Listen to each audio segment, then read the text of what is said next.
Ella en realidad se llamaba Norma McCorvey. Le cambian el nombre en aquel año, esta historia de la mujer detrás del caso que legalizó el aborto en Estados Unidos. Le cambian en aquel tiempo el nombre para esta contienda legal y poder proteger su identidad. Gonzalo Oliveros, te escuchamos, cuéntanos. Fíjate, estamos todavía en esa época en donde uno pensaría que ya superaste el tener que proteger la identidad de una persona que está poniendo ante los juzgados en los Estados Unidos el derecho a decidir. Y no, vamos para atrás. Fíjate, Fernanda, que el día de ayer el portal Digital Político, que es un portal que ha crecido de manera importante en los Estados Unidos, publicó una filtración. Y mucha gente está muy en desacuerdo con que se publiquen filtraciones. La verdad es que no.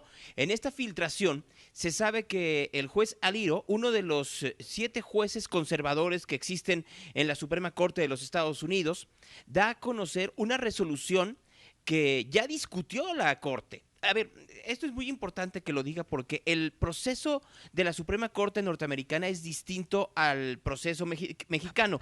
En México se hace una resolución por parte de uno de los ministros, se discute y luego se vota. En los Estados Unidos es al revés.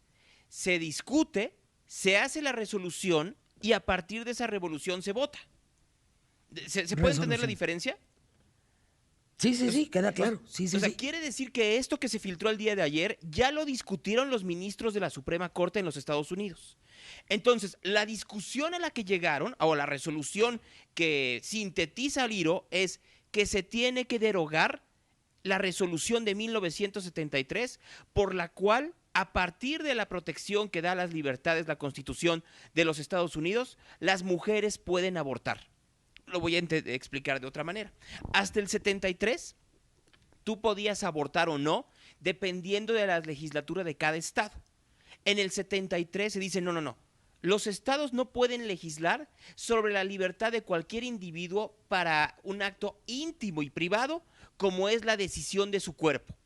Lo que han tratado de hacer diversos estados en la Unión Americana es poner leyes restrictivas sobre el aborto. Es decir, sí puedes, pero hasta los 60 días, hasta el segundo mes. Sí puedes, pero bajo estas condiciones. Entonces, como lo han hecho cada vez más restrictivo, han ido diversos juicios hasta la Suprema Corte.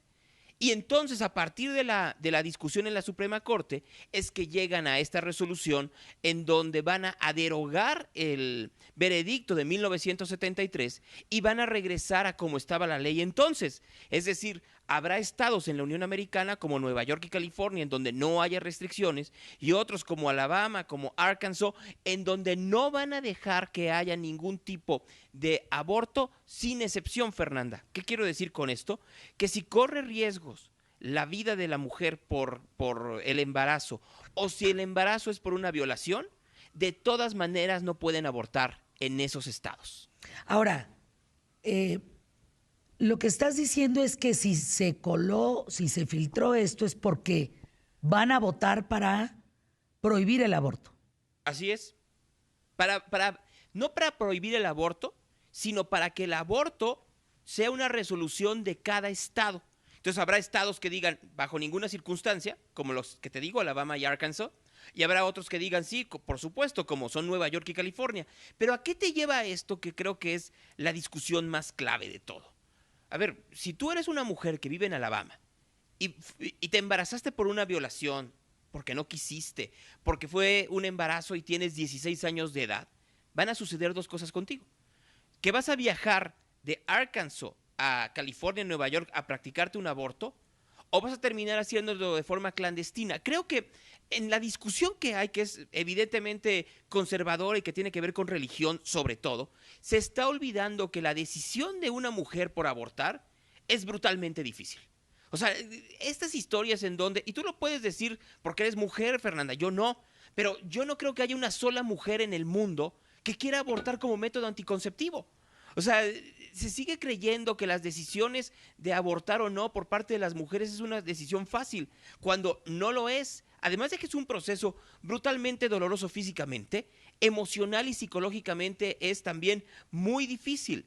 Pero, pues como obviamente está metido ya aquí, la resolución por parte del juez Aliro, la que se discutió y que se filtró el día de ayer, comienza diciendo, esta es una discusión moral de amplia división en los Estados Unidos, cuando pues la ley no tiene que estar metida a partir de lo moral, sino a partir de preceptos legales y de protección a partir de la Constitución. Eso es lo que no se está tomando en consideración y tiene que ver, por supuesto, con cómo cambió la Suprema Corte norteamericana a partir de Donald Trump. No se nos olvide. Ahora, la declaración de Biden, el derecho de una mujer a elegir, es fundamental. Sí, pero es una declaración muy tibia y te voy a decir por qué. Intentaron, para evitar este tipo de cosas, se intentó en la Cámara de Representantes y en el Senado pasar una ley que efectivamente protegiera el derecho a decidir de las mujeres. No pasó porque, si bien tienen la mayoría en ambas cámaras, no tienen la mayoría absoluta, muy parecido a los procesos legales y legales que se dan aquí en México. Entonces, para lograrlo, tendrías que romper algo que se utiliza mucho en los Estados Unidos, que es el filibusteo. Y Biden no quiere. El problema que tiene Biden, Fernanda, es que es un gobernante brutalmente tibio. O sea, se le eligió porque tenía esta posibilidad, decía él, de negociar con ambos bandos, con republicanos y demócratas. Pero cuando llegó los republicanos, un partido que está totalmente secuestrado por Trump, y está secuestrado por Trump porque ha dado los resultados que quieren los conservadores. O sea, a Trump le dijeron, haz lo que quieras, pero darnos una Suprema Corte conservadora para ir cortando libertades. La primera, la del aborto, la que sigue va a ser, por supuesto, la de el matrimonio universal, y la que sigue va a tener que ver con cuestiones educativas, que ya está sucediendo en los Estados Unidos. Nada de esto que estoy diciendo es teoría. El acotamiento a libertades, a matrimonios homosexuales y a la comunidad homosexual ya está sucediendo en diversos estados de la Unión Americana. Y el acotamiento educativo también. Hay lugares en donde se están prohibiendo ciertas lecturas porque se piensa que no van con la educación de la infancia de esos lugares, como lo vuelvo a decir, Georgia, Carolina del Norte, Carolina del Sur, Dakota del Norte, Alabama, entre Mississippi, entre otros estados.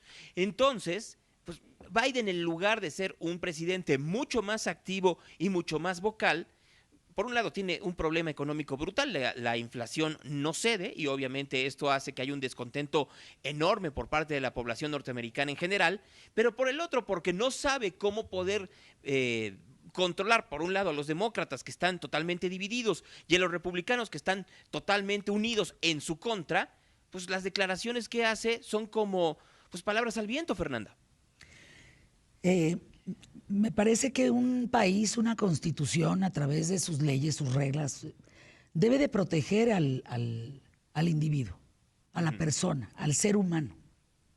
Y debe de darle todas las herramientas educativas, de seguridad, de salud, para que pueda tomar las mejores decisiones que necesite en el transcurso de su vida. Es que pareciera que esa discusión no se ha superado.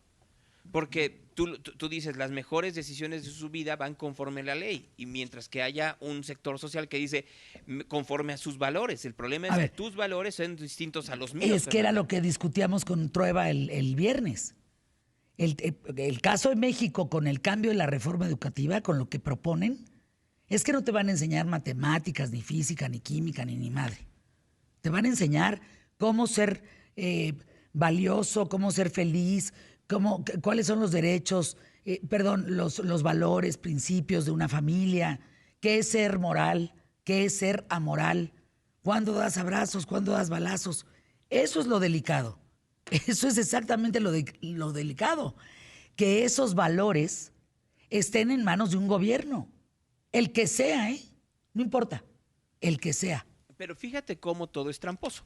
Porque lo que dicen los conservadores en la Unión Americana es que efectivamente la decisión de la Suprema Corte quita el cargo de cómo se tiene que decidir a la Corte y se la regresa, dicen ellos, al pueblo, que es quien decide a partir de sus gobernantes, de los gobernadores de cada estado y sus cámaras locales, sus senados locales, cuál es la ley que tiene que prevalecer. El gran problema es que muchas veces a partir de la manipulación que hoy en día se da de múltiples formas, digital y obviamente mediática, pues le estás diciendo a la gente que el aborto es malo. Muy probablemente desde los valores religiosos lo sea. Y no es una decisión fácil para mujeres, solo que, ojo, no estamos hablando de valores religiosos, sino que estamos hablando de libertades y ahí está el riesgo. Cómo a partir de que tú le dices a la gente, tú eres libre de decidir a partir de una decisión como esta, en realidad los estás haciendo, estás dando una sociedad con menos derechos. Te mando un abrazo, mi querido Gonzalo. Me parece que es una reflexión importante la que hacemos el día de hoy. ¿Quién decide por ti? ¿Quién te da esa libertad?